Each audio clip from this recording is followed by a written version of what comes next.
Lezi indaba zehora lesikhombisa sigwethu lazona bukhoma ekomkhulu le-SABC Auckland Park eGoli imbukeli nazi izinohlonze kusihlwa nje. Ihlangene sesiqiniseko sokuthi le nkosi ebekiwe akusiyona inkosi iphara must go right now and lingaphinde libeke eNingizimu Afrika. Kuthungelwe imoto ngomlilo ngemva kokuthi kugwazwe omunye wabantu abebeyingxenye yemashi yokuphikisana nokugcotshwa kwenkosi yaseNigeria kuGompo eEastern Cape. The lawyer here is the first time I see him today. He's not been given instruction by me. He did not even take my statement, Your Worship. Obengummeli kaMathiphandile Sotheni nobhekene nezinsolo zokubushaspa mowabulala uMarius van der Merwe owayibizwa ngoWitness D Commissioner kaMadlanga usedalule ukuthi uhlelo ukuhoxa njengommeli kaSotheni. Sichithwe nezindleko zaso isicelo se-MKP sokuvimba ukukhokhwa kwemali yomhlala phansi kalowo beyinhloko ye-NPA advocate Shamila Batohi. Leli qembu belifuna kubanjwe yonke imihlomulo yakhe ukuze kuphenywe ngokuyiphatha kwakhe kulesi sikhundla. And we want to confirm that tomorrow again against a very good opponent. So I think we did the right choice to play against Panama. Bafana izotholana phezulu nePanama emidlalweni wokungcweka wesibili eKapa kusasa njengoba sekusele izinsuku ezingama-73 ngaphambi komqhudelwano wendebe yomhlaba ngoNhlangulana. Ngikubingelele umbukeli ngikwamukele ezindabeni zehora lesikhombisa igama lami noxolo uMamtshali wakwamwali ihlaba ngameli mhlophe qwa. Sibonga kakhulu sihlanganyele kanye nathi namhlanje kusihlwa ngabe ngisapholisa amaseko ake sibheke ukuthi namhlanje ngikuphathele ziphi.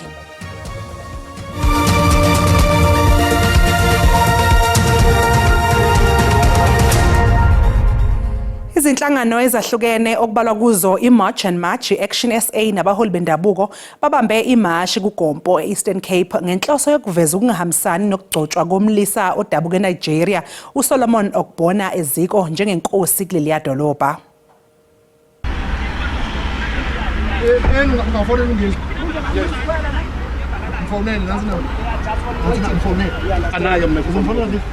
Kulombhikisho obubanjelwe kuGompo esifundazweni Eastern Cape kugcine kushiswa imonto zabo ukufika emva kwenzolo zokuthi kube nodabuka kuleli ogwazwa abantu bokufika. Ukugcotshwa komliso odabuka eNigeria njengenkosi kulo leli dolobha lase-Eastern Cape ikhono okholele ekutheni izakhamuzi zethu ukuthi legane unwabo. Ngizwe emchuno wakwaba ngumsakazi uzwakalise ukukhathazeka ngokuba kuvunyelwa ukuba egcotshwe njengenkosi lomlisa.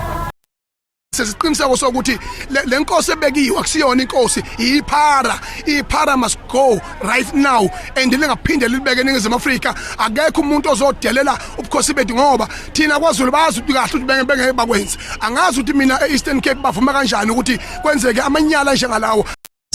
Action SA ikhona eEastern Cape uthi akufanele ngabe kwenzeka into enjengalena.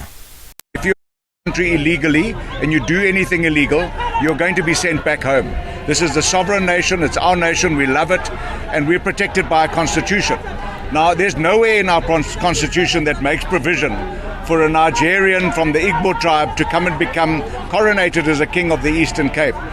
Umsunguli weMarch and March ubeke amabala uhulumeni wakuleli wathi uyena lona usiqhatha nazo zonke lezi inkinga ezifana nayo lena eyenzeke eEastern Cape. It's a government that fails its people. It's a government that doesn't enforce its own laws. Because when we talk about these spother shops, for example, that are mushrooming everywhere, what laws are allowing foreigners to own shops? Nomnyango wezokubusa ngokubambisana ukuhlabe wakuhlikiza ukugcotshwa kodabuka eNigeria njengenkosi wabalula ukuthi lesenzo siticelela phansi isithunzi samasika kulelizwe. Izikhulu zamaphoyisa zithi lezi igameko ezehlela umbutho nezilokhu ibatshazwe njalo azilona ubala ziyashaqisa kodwa ke abantu abangaliphosi ithawula ngomsebenzi wamaphoyisa ngoba uzinzo lisekhona kanti namanye amalungu embokode bomva sayibambile emsebenzini. Lokhu kuza ngemva kwezigameko ezadalulwa eKhomishaneni kaMadlanga kwaphinde kwaboshwa amaphoyisa asezikhundleni eziphezulu kanti akuphelanga lapho njengoba nomkhuzu wawo kuzwelonke esenikwe amasamaniso ukuthi avele enkantolo kulenyanga ezoqala. Ukubizwa kaSayitsheni ufana inkosi eKhomishaneni eholo umehluleli uMbuyiseli Madlanga ngenye yezinto ezivele zafika nolukhulu utalati embuthweni wamaphoyisa kuTexas exiwe kulalole lokho kwaboshwa amaphoyisa ayishumi nambili asolwa ngenkohlakalo. osigaxa amabhande ke embuthweni bathi silandelwe imigudu efanele yokuqondiswa kwezigwegwe ngaphakathi. Bakhona ababhaleliwe incwadi ezenza ukuthi babeke izathu zokuthi yini engenza ukuthi bangamiswe emsebenzini kungaphansi kohlelo le-discipline nokwenza ukuthi siqinisekise ukuthi akekho umuntu ongaphezulu kwengalo yomthetho. Amaphoyisa uthi umkhuzo wamaphoyisa uyibophezela ekusebenzisana nenhlaka ezehlukene zomthetho njengoba enikwe amasamanisi kodwa wathi abantu abangabi nalo itwetwe amaphoyisa asebenza ngokuzikhandla. Zele ekusebenzisana nazo zonke izikhungo ezibhekele ukuphepha kwezelonke nokuthi nje amaphoyisa njengamanje ayasebenza naye simbonile emsebenzini izolo bese bekwaZulu Natal umsebenzi wamaphoyisa uyaqhubeka yiloko abantu baseNingizimu Afrika kumele bakwazi ukuthi ukusebenza kwamaphoyisa kuyaqhubeka eqinisekiseni ukuthi cishe lokhu umthetho sisekelo osinika kona sakwenza ngendlela efanelekile umsebenzi wamaphoyisa uyaphambili uyaqhubeka. Izolo izintatheli ziyiphosile imibuzo kuMasemula ngokubiza kwakhe enkantolo. Wathi noma engeke ageqa amagula yena wayenza umsebenzi wakhe kanti uzolindizwe elivela kumengameli wezwe ngalokhu. As a accounting officer, I've done my work, I've done what I was supposed to do, but I think it's not an area that one would like to venture into. Calvin wakwadludla endabeni ze-SABC ngibika ngise-Krugersdorp. Obe ngummeli kaMathiphandile Sotheni nobhekene nezinsolo zokubushaspa mowabulala uMarius van der Merwe owayibizwa ngoWitness D Commissioner kaMadlanga usedalule ukuthi uhlela ukuhoxa njengommeli kaSotheni. Ummeli uEric Breyer udalule ukuthi usayibhaleli iNPA eyazisa ngokuhoxa kwakhe njengommeli uSotheni enkantolo. Ekuveleni kwakhe kwakamuva enkantolo uSotheni utshela inkantolo ukuthi ubengamazi inhlobo ummeli wakhe kanti akazange amnike imvume yokuthi abe ngummeli wakhe. uBreyer kulindeleke ukuthi ahoxe ngokusemthethweni mhla zi-14 kuNhlaba uma uSotheni esephinda ebuyela enkantolo. Nokho ke kungenzeka ukuthi uSotheni avele enkantolo lingakafiki usuku olubekiwe lapho kuzobhungwa khona ngodaba lwesicelo Bailey. Inkantolo ephakeme yasePitoli isichithe nezindleko zaso isicelo se-MK Party ebifuna kugodlwe imihlomulo yempesheni yobe yinhloko ye-NPA uAdvocate Shamila Batohi osephumile esikhundleni. Phakathi kwezethulo ebeyibekwe phambi kwenkantolo ngabameli beMK Party bebekhala ngokuthi ukusetshenziswa kwemali yabakhokhintela kufanele kube ngokusemthethweni kuphinde kuhambisane nomthethosisekelo. Bathu kuyiphatha kaAdvocate Batohi kuNPA bekuphambene nezimiso ezithile zezomthetho. Abameli bakhe bathe isicelo seMK Party asinabo ubufakazi obubambekayo. Umyalelo oshicilelwe inkantolo uchithe isicelo seqembu sokuthi kumiswe okwesikhashana ukukhishwa kwempesheni kaBatohi. iMK Party iyalelwe nokuthi ikhokhe zonke izindleko zecala. Namhlanje umqondisi weNPA South Gauteng osamisiwe uAdvocate Andrew Chauke ubephendula imibuzo melana nezinsolo zokuthi wahudula inyawo ekushushiseni icala lokubulala elalibhekene nowabe eyinhloko yophiko lwezobunhloli uLieutenant General Richard Mdluli nowayesolo ngokubulala uOpa Ramogibe ngo-1999. Umqondisi weMPA South Gauteng osamisiwe uAdvocate Andrew Chauke utshele isigcawu seJaji uBess Nkabinde siphenya ngayo ukuthi walandela imithetho yeMPA nomthethosisekelo wezwe kusingatheni icala lokubulala ukuhlasela kanye nokuthumba elalibhekene noLieutenant General Richard Mdluli. I charged Mdluli in respect of all the other offenses of kidnapping, assault on the victims. If I really had anything to do with him that I was protecting him, or probably would have found a reason not to proceed with those charges. Uchauke uphinde wagxeka umbono wommeli weMPA uAdvocate Garth Halley uAdvocate Shamila Batohi wathembela kuwo njengoba lo mbono ongancikanga efakazini kunaloko ugxile ezinsolweni esihlobene nokuqhwagwa kwamandla ombuso. By March 2012 he had succeeded in doing so. The question is how. It is in this context that Advocate Chauke's decision should be considered. Paragraph 14, the chronology of the events and the context in which Advocate Chauke made the decision to withdraw the charges demonstrates that in all probability he did not act without fear, favor or prejudice in making the impugned decision. We summarize this case below. Do you respond to that, that he is accusing you of not acting with fear, favor or prejudice? No, it's very unfair to me. Ngesikhathi epheka ngembuzo Chauke uvumile ukuthi wathumela uhlu lamacala mayelana nethimba lamaphoyisa aseKhethomena wayebambe njengenhloko yeMPA uAdvocate Cyril Mlotshwa. Uchauke usolo ngokuxamukela ekushushisweni kwamacala ngaphandle kwaseGauteng. It's correct that I wrote and conveyed to Mr. Mlocha that he should sign the direct indictment before the inquest can be reopened. Inkantolo ephakeme yaseGoli isichithe nezindleko zaso isicelo salabo ababengomengameli bezwe uJacob Zuma noThabo Mbeki njengoba bebefuna ukuthi ijaji eselathatha umhlalaphansi uSisi Khampepe ashenxe njengosihlalo wekhomishana ephenya ngokubambezeleka kwamacala eTRC. Reaffirms the integrity of Justice Sisi Khampepe. It reaffirms the importance of the TRC cases inquiry, and this was the last hurdle in a line of delays, frustrations, and procedural matters simply for that prevented us from hastening our work or to complete it within time. I want to also make this very clear that our work has not stopped. Our work has continued. The second point that this highlights is that the president did not make a mistake to appoint one of the most experienced jurists in the country to chair this commission. Lisathiqu eyitolo kanti uma ngabe sibuya sokuphathela uWT. We had come here to say we really apologize for what had happened. Usashaqekile umndeni waseGauteng oshonelwe indodana yawo eneminyaka eyisishiyagalombili ubudala ngesikhathi kuwa udonga lwesikole eDavidson eKuruleni.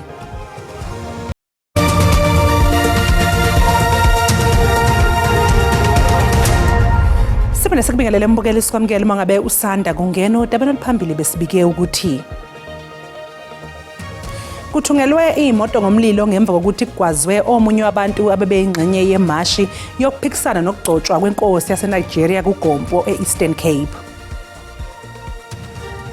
Mbukela sikukhumbuza ukuthi lezi ndaba ziyatholakala ku-YouTube na ku-SABC Plus ungena kuzo uyicinge ngamagama athi SABC izindaba. Usashaqekile umndeni waseGauteng oshonelwe indodana yawo eneminyaka eyisishiyagalombili ubudala ngesikhathi kuwa udonga lwesikole. Ulwazi Mothuse ubefunda ugrade 3 esikoleni iLirutle Primary eDavidson eKuruleni. Umnyango wezemfundo eGauteng uthi kuzokwethulwa uhlelo lwangaphakathi ukuthola imbangela yokuwa kodonga. Lo mndeni walungiselela ingane yawo ekseni iya esikoleni unethemba lokuthi izobuya ekhaya ntambama. Umndeni kaMotuse uthi indodana yawo eneminyaka eyisishiyagalombili ubudala ayibange isabuyela ekhaya. Ulwazi bokumntwana alright, umntwana othanda isikolo, othanda ukufunda, bakahlakaniphile, like lento le ngathi dream, like ngathi iphupho, like angazi ukuthi ngathini, like sibhlungu, like sifeel ama pain, like angazi ukuthi ngingakhuluma ngithini. Bo umntwana othanda isikolo kakhulu. Kulimale nezinye izingane ezisithupha. We know that our kids, when they're sent to us at school, we have to protect them all the time. So we had come here to say we really apologize for what had happened. Ingqala sizinda engekho sezingeni isayinselele enkulu neletha ubungozi kubafundi. Umnyango uthi kuzophenywa ngembangela lengozi. We do give transfers and subsidies, and schools do have an opportunity to report where there is a need for maintenance and upgrade and refurbishment. So that process, I'll have to do an investigation to get a sense of, do they report that this particular area of the school had the potential defects that led to this incident. That will be subject to an investigation. But overall, we do have avenues that support schools for them to report infrastructure defects. Kusenjalo izingane ezithintekile kanye nemindeni bazothola ukwelulekwa ngokwengqondo. IThekwini zilungiselela impela sonto yephasika njengoba lilindele ukwemukela ivakashe engaphezulu kwesigidi. Leli dolobha lithi lamaholide azongenisa imali ebalelwa ku2.6 billion amarandi emnothweni walo. Idolobha lithi lesilungele lesikhathi esimatasa sephasika. Isibalo sabantu abazohlala emahotela kulindele ukuthi sibe ngo62%, kanti lesikhathi samaholide kulindele ukuthi sivule amathuba emisebenzi alinganiselwa ku16,000. Umthamo wezimoto kulindele ukuthi ukhuphuke kakhulu njengoba abantu bezobe belibangise ephasikeni kusukela ngoLwesine. I-N3 toll concession ithi izomiswa kusukela ngoLwesine kuze kube uLwesibili ngesonto elizayo. Imisebenzi yokwakhiwa komzila othela wayeka uN3 ngaphandle kwemisebenzi ephuthumayo kuphela uma kudingeka. Izikhulu zedolobha zithi leli phasika lizosimamisa umnotho weTheku kanti ziqinisiwe zokuphepha njengoba kulindeleke izinkulungwane zezivakashi. As a city, we have pulled out all the stops to ensure high police visibility. Over 1,000 officers will be on duty throughout the municipality, patrolling our streets, beaches, and places of entertainment 24 hours a day.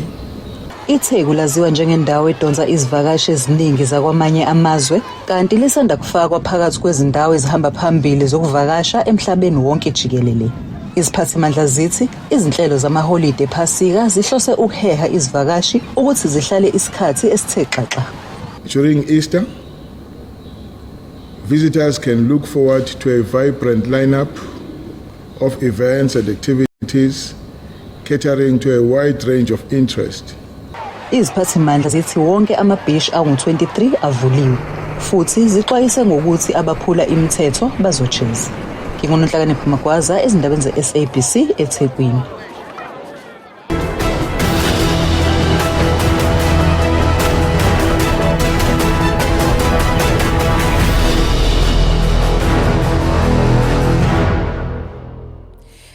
iMelika seyandise isibalo samasosha atshalwe eMiddle East ize kungakacaci ukuthi azobamba liphi iqhaza empini eqhubekayo phakathi kweMelika, eIsrael neIran. Ngakolunye uhlangothi iIran isola iMelika ngokuhlela itulo lokuhlasela ngesikhathi eqhubeka ingxoxo zokukhumelana umlotha eyisingathwe iPakistan. Impi ephakathi kweMelika, iIran neIsrael ayikhombisi inhlansi yokuthi lamazwe angase athelelane amanzi maduze. Kamumva nje lase-Iran selikhiphe isexwayiso esiqinile sokuthi likulungele ukugadla uma ihlaselwa yiMelika.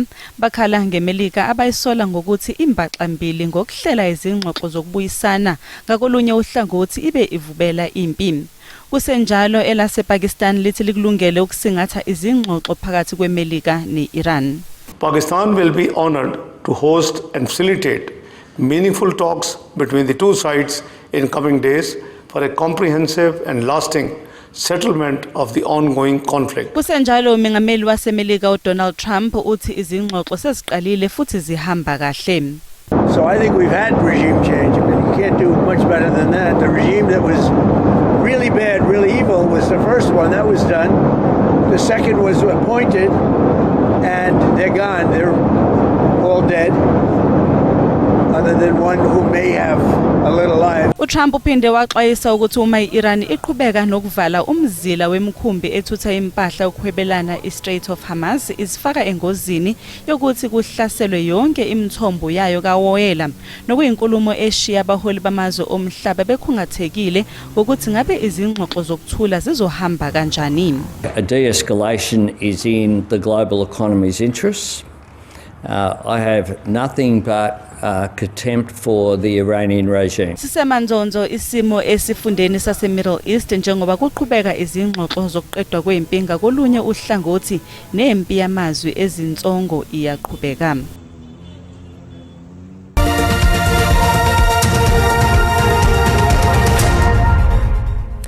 Zingamashumi ayisikhombisa nantathu izinsuku ezisele ngaphambi kokuba qale umqhudelwano wendebe yomhlaba kanti ocija elakuleli uHugo Broos uthi khona okusafanele bakulungise neqembu lakhe ngaphambi kokuba ke badlala umdlalo wabo wokuqala neMexico ngoNhlangulana. iBafana Bafana izodlala umdlalo wobungani nePanama eKapa kusasa. Ucithi iBafana Bafana uthi umdlalo wakusasa ubaluleke njengangolwesihlanu lwedlule njengoba besayilolonga nje. Emidlalweni wedlulela kuleli lona eladlala kahle kakhulu kunePanama njengoba lenza amathuba esikhombisa okushaya amagoli yize lahluleka ukwasebenzisa lawo mathuba. uBruce uveze ukuthi iqembu lakhe likulungela ukudlala kusasa. We take the game of tomorrow very seriously.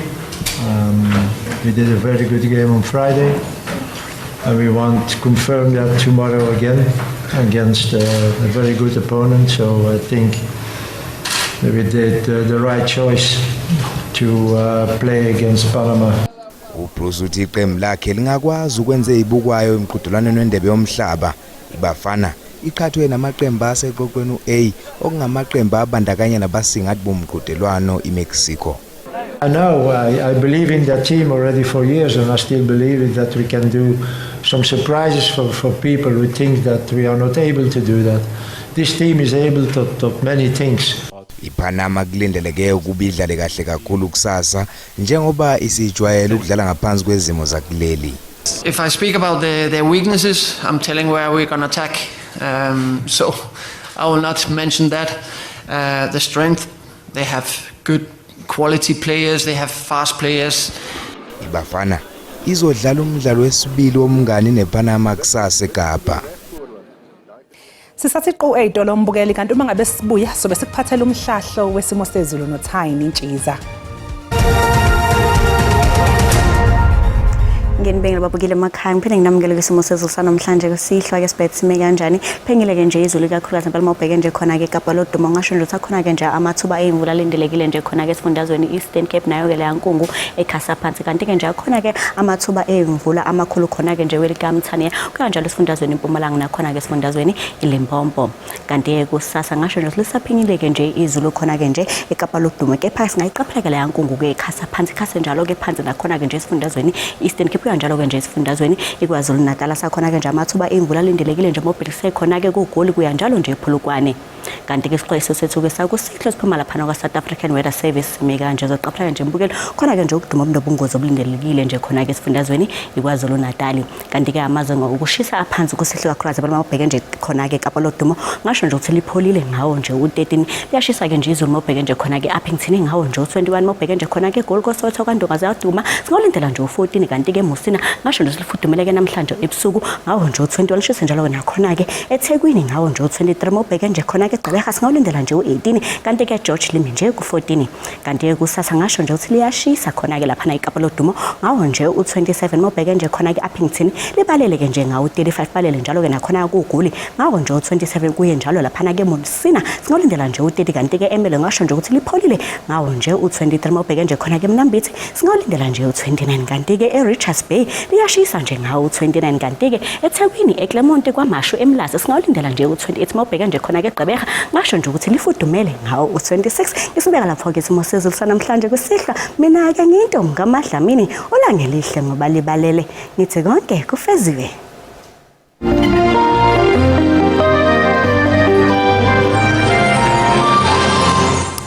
Mbukelisi sibeka lapha bese kuphathele zona namhlanje kusasa bakhonoza kwethu neindaba ngolwini lwesiXhosa nibe nobusuku obuhle nisale kahle.